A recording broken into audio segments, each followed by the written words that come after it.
ils ont soulevé deux choses très bizarres d'ailleurs seen recours bi man je répondrai juste ci point recours ñoom bi ñu def les avocats d'Ousmane Sonko apporteront les observations au niveau du Conseil constitutionnel bu njëkk bi mooy l'affaire qu'on croyait éteinte ñëpp jàppoon nañ ni loolu c'était un non-sens juridique le juge Thion l'avait réglé mooy l'affaire de la jugement par contumace bi bon ñu reprendra ko à quelle fin à quel titre jàpp ni un premier ministre peut être un contumax ça fait même pas sens donc idée boobu ñu dugal je n'ai pas compris du tout pourquoi ñu indiwaat ko parce que vidéo nañ ko ba pare aspect boobu vidéo nañ ko ba pare wax contumace boo demee décision conseil constitutionnel sax tudd ko ils l'ont ignoré royalement parce que xam nañ loolu mënul nekk contumax bu jógee kaso fan la am contumax bu jógee kaso boo xam ne nekkoon na en non détention faut arrêter un moment donné les contumax en détention notion bu droit sénégalais rek xam le droit politique apériste sénégalais beneen bi mooy ñoom dañu ni Ousmane Sonko li ko opposé woon ak Mame Mbaye Niang sa condamnation ne rentre pas dans le cadre de l'amnistie. De la loi d'amnistie. Dans l'amnistie parce que loi d'amnistie parle des infractions à caractère politique survenues entre la période 2021 ba 2024 ayant nag tous les supports que ce soit parfois communicable mais nee nañ ñoom diffamation bi ko opposé deux citoyens c'est un différend privé c'est pas un différend politique mu nekk lu doy waar là aussi et on se demande quel est l'avocat bi bind le recours parce que Maître Antoine Beng voilà. Il y a un pool d'avocats Maître Antoine Beng Maître El Hadj Amadou Sall Maître El Hadj Diouf lu tax ma lay wax pourquoi c'est bizarre parce que boo demee décision Cour suprême dafa casser partiellement la décision rendue par la Cour d'appel mu ne je confirme la condamnation amul benn problème mais je casse la contrainte par corps dama koy casser je confirme le jugement sauf la contrainte par corps kooku moom dama koy casser annuler ko ñu ne ko lu tax nga casser annuler la contrainte par corps parce que loolu lañ ko condamné dañ ko condamné à 200 millions plus contrainte par corps au maximum mu ne contrainte par corps mënoo ko appliquer dans une infraction à caractère politique et la diffamation est une infraction à caractère politique kooku du Cour suprême moo ko découvrir c'est depuis l'affaire CSS compagnie sucrière sénégalaise et un groupe de presse muy Sud Communication c'est depuis les années 97 98 ou 2000 en tout cas ça fait plus de 20 ans donc mu ne leen la diffamation quel que soit ñaar ñi mu opposé fii c'était deux personnes privées muy groupe Sud Communique ak une société c'est même alors que fii c'est accentué parce que tu as affaire à un ministre qui a un statut spécial benn privilège de juridiction te mënoo ko poursuivre sans une autorisation mu ne leen mais la diffamation est un caractère politique ñoom sax bu ñu doon wax ci xam nga man tudduma fi ba tey waxu le bénéfice de la loi d'amnistie mais je vous dis juste que li ñu wax dañoo juum la diffamation a un caractère politique et l'article 721 me semble-t-il du code de procédure pénale dit que les infractions à caractère politique kenn du leen appliquer la contrainte par corps. mais bu ñu remonter cette affaire-là c'est la condamnation dans cette affaire de diffamation moom moo rendre inéligible sa candidature. waaw ñoom dañu ni xam nga loolu c'était antérieur à la loi d'amnistie. Condamnation bi c'est antérieur c'est postérieur c'est antérieur à la loi d'amnistie moo tax ñoom dama ni suñu nee l'amnistie ne peut pas s'appliquer à l'affaire Ousmane Sonko dañoo juum parce que l'affaire opposant le Ousmane Sonko opposant et le ministre Mame Mbaye Niang c'est une affaire de diffamation et de par la loi la jurisprudence sénégalaise considère que la diffamation est une infraction à caractère politique et il me semble que la loi d'amnistie dafa couvrir les infractions à caractère politique ba wax même les supports yi nga xam ne dañ ko utiliser donc je n'ai pas compris pourquoi ils ont mis cet argumentaire je pense que les avocats du président Ousmane Sonko ont d'autres yoo xam ni je pense que article L29 bu code électoral bi moom la ñu foofu la ñuy sukkandiku L30 non pas L29 non L29 L29 concerné wul Ousmane Sonko L29 mu ne ne doivent pas être inscrits sur la liste électorale les individus condamnés pour crime. Ceux condamnés à une peine d'emprisonnement sans sursis ou à une peine d'emprisonnement avec sursis d'une durée supérieure à 1 mois, assortie ou non d'une amende pour l'un des délits suivants: vol, escroquerie, abus de confiance, trafic de stupéfiants, détournement et soustraction commis par les agents publics. Donc ça ne le concerne pas. L29 Alors, ne concerne L30 pas Ousmane Sonko. ne doivent pas être inscrits sur la liste électorale pendant un délai de 5 ans à Très compter bien. Voilà. de la date à laquelle la condamnation est devenue définitive. Les condamnés soit pour un délit visé à l'article L29, troisième tiré, à une peine d'emprisonnement sans sursis égale ou supérieure à 1 mois et inférieure ou égale à 3 mois, ou à une peine d'emprisonnement avec sursis égale ou supérieure à 3 mois et inférieure ou égale à 6 mois, soit pour un délit quelconque à une amende sans sursis supérieure à 200 000 francs CFA sous réserve de disposition de l'article L28. Toutefois, les tribunaux, en prononçant les condamnations visées au précédent alinéa, peuvent relever les condamnés de cette privation temporaire du droit de vote et d'élection. Voilà loolu mooy encore une fois à chaque fois que yéen a ngi ñu ngi soulever article L29 ça concerne crimes yi ak les délits les infractions infamantes. Non, c'est pas L29, c'est ñoom L28 la ñu du visé. L30 bi rek moo ko mën a concerner à la limite. Non, ñoom bu ñuy bu ñuy revenir sur la condamnation par contumace. waaw. Alors L28, ceux qui sont en état de contumace, voilà. Non, les faillites non réhabilitées dont la faillite a été déclarée. Jamais être inscrits sur une liste. ak ñoo xamante ni c'est des condamnations, c'est des interdictions à vie qui posent d'ailleurs problème. Article L29 ak L30 moom ku challenger la constitutionnalité, et je pense que ku ko dugal comme exception d'inconstitutionnalité ñaari articles yooyu dañuy tëb, parce que mënoo condamner quelqu'un ni ko da ngay nekk lu qu'on appelle presque une mort civile pendant toute la durée de ta vie, même après avoir purgé la peine. Kooku mënul nekk. Article boobu c'est anticonstitutionnel te ku ko dugal exception d'inconstitutionnalité mu tëb. mais bu ñu suivre seen logique. Les faits énoncés à l'article 30 bu fekk ñoom, je pense que dañu jàpp ne l'affaire de diffamation n'est pas prise en charge par la loi d'amnistie. waaw bu ñu taxawee foofu.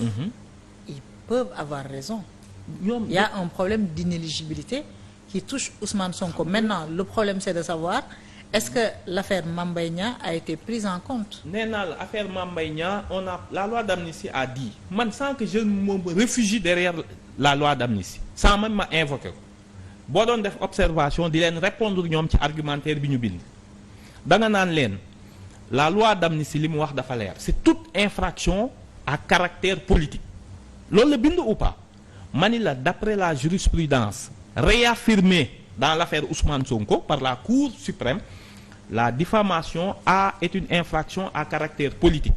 Raison pour laquelle la Cour d'appel qui avait condamné Ousmane Sonko a une contrainte par corps au maximum, dafa ni ko je casse et annule.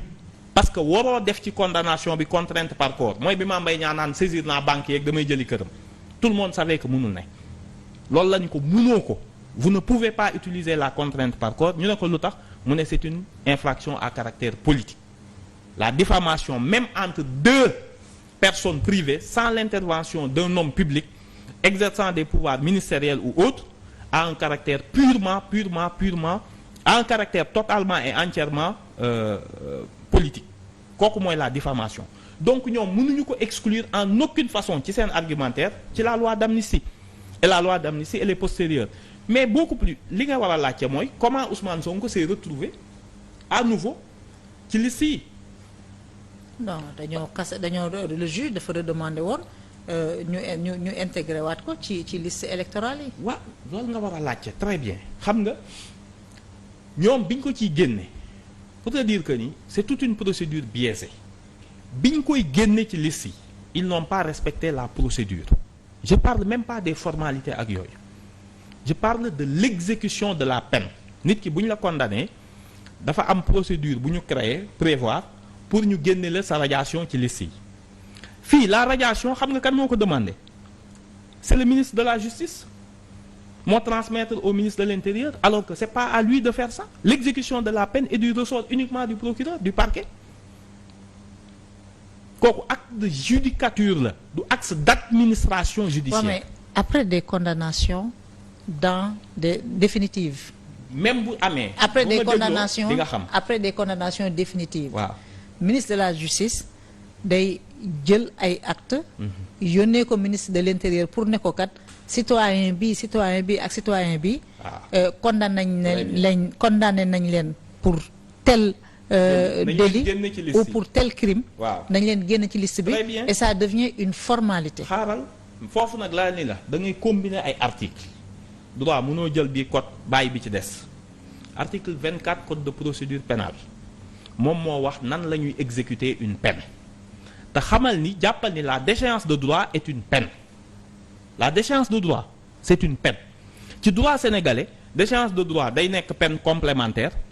Ça veut dire que peine bi ñu lay condamné da koy fekk si parfois mu nekk une peine accessoire ça veut dire que c'est une peine complémentaire mooy mën nga ko alterner jox ko bii wala nga jox ko bii wala mu nekk une peine accessoire c'est-à-dire bu ñu la tëjee 5 ans rek perte nga say droit bu ñu la condamné rek même suñ ko prononcé wul mooy lañ da waxoon Karim Wade dañ ko nax du nax sax ministre bi moo ko tey bi mu koy wax je pense que moom juriste la. À l'époque il avait dit que ses droits. n'était pas touché parce que le justice prononcé wu ko xam nga lu tax justice prononcé wu ko il n'avait pas besoin c'est une peine accessoire parce que c'est automatique c'est attaché à la peine principale alors que une peine complémentaire bu la neexee nga alterner nga condamné ko ci bii ba pare yokk ci déchéance bi moo tax mu ne ko tout en sachant que bu ñu la condamné à une certaine peine durée automatiquement tu perds tes droits mu ne ko mais ñun tudduñu ko donc c'était benn leurre juridique bu ñu créé moo tax ma ni la juge bi le ministre article 24 code de procédure pénale dafa ni ko c'est le parquet le ministère public pas le ministère de la justice faisant office de li ñuy wax judicature ça veut dire exercice de la justice et pas acte d'administration judiciaire ni ko yow yaay jël la fiche d'exécution des peines nga bind ci li ngay bind fiche boobu le ministre bi war a transmettre au niveau du ministère de l'intérieur mais ministre de l'intérieur mënta jóge fële daa di fouler aux pieds dégg ni condamné nañ kenn laajul fiche d'exécution laajul dara rek daa di bind ministre de l'intérieur ni ko génneel ma nii Amadou moo tax ma ni la vice de forme yi dans l'affaire bëri na ñoom li ñu invoqué le motif de la contumace je pense que discuter tuñ ko kooku yow sax xam nga ni ça ne tient pas le motif de kii bi nu mu tudd le motif de li mu wax ci amnistie bi nee naa la diffamation Cour suprême moo ko wax plusieurs fois rappelé ko dans l'affaire Ousmane Sonko nee na c'est une infraction qui même pas potentiellement qui relève de l'amnistie ci ñoom li ñu ko présenté troisièmement la DAF dafa réintégrer Ousmane Sonko ci liste yi et Ousmane Sonko a pu voter parce que la procédure bi ñu ko ci génne woon dafa irrégulière après nag ordonnance coon bi juge coon bi soog a dugg si loolu lépp boo ko boolee fan la ñuy génnee Ousmane Sonko ci ay liste. Aujourd'hui on est rattrapé par des vices de procédure yoo xam ne ça remonte à 2023 je suppose que waa coalition Taxawu Wàllu Sénégal nekkuñu di sànni ay recours ni te teguñu ko fenn le recours est signé par des avocats voilà maître Adama Fall maître Moustapha Mbaye maître El Hadj Amadou Sall maître D maître Antoine Meng xaaral rek mais bu fekkee ne yow jàpp nga ne ñoom amuñu dara ils ne tiennent rien du tout mais politiquement nan ngay expliquer cet acte-là bi Amadou Ba di attaquer le en recours attendant le conseil constitutionnel. Bien sûr le conseil aura l'occasion de se prononcer. Conseil dina édifier bien sûr et le conseil aura le dernier mot. Bien sûr xam nga le conseil constitutionnel nit ñi dañuy fàtte c'est un organe politique conseil moo tax nekkul cour appliqué wul ay code boo ko waxee da lay wax tous les principes généraux de droit nee na damay def benchmark damay xool ñeneen ñi lu ñuy def du appliquer rek ay textes le conseil c'est un organe politique loolu noonu lay def c'est un organe politique basé wul lépp sur un code parfois bu code amul da ngay gis mu ne la mon pouvoir de régulateur laay utiliser bi ñuy def recours contre la candidature de Diomaye pour vous dire parfois da ngay gis un candidat nga defoon ni il est très sérieux comme seen deuxième recours bi ñu def contre Khady Dieye la xaw ma ñu ne du jigéen góor la comme am na benn dame bu tudd Ousmane Sonko Ousmana Sonko la mais carte d'identité Ousmane moo ci nekk dañu defoon bu ñu gisee homme dañuy defoon ni femme dañuy defoon ni góor la ñu dem yóbbu ko recours non justifié wu nan la jigéen di tuddee Ousmane Sonko. jigéen mais investiroon nañ ko 2000 élections yële Ousmana xam nga ñun suñu état vous allez donner les preuves. non déggoo ma xam mais yooyu c'est facile loolu c'est des détails.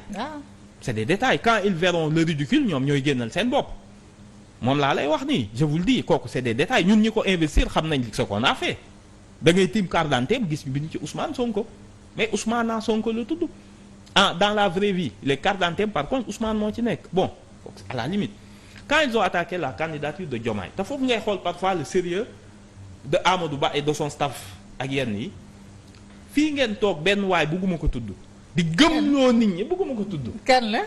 mu gëmloo nit ñi ni là le code des obligations civiles et commerciales fi muy wax les dirigeants d'une organisation dissoute dootuñu mën a diriger une organisation alors que ça parlait des ASC mu gëmloo leen ni c'est ça applicable en parti politique ñëpp gëm ko. ma defoon xaaral mais vous parlez de qui. du ma la wax turam parce que yàgg na fi ñëw. ma ni waa ji de gars yi ñu wax ñu bi ñu nekkee ci sunu staff di discuter.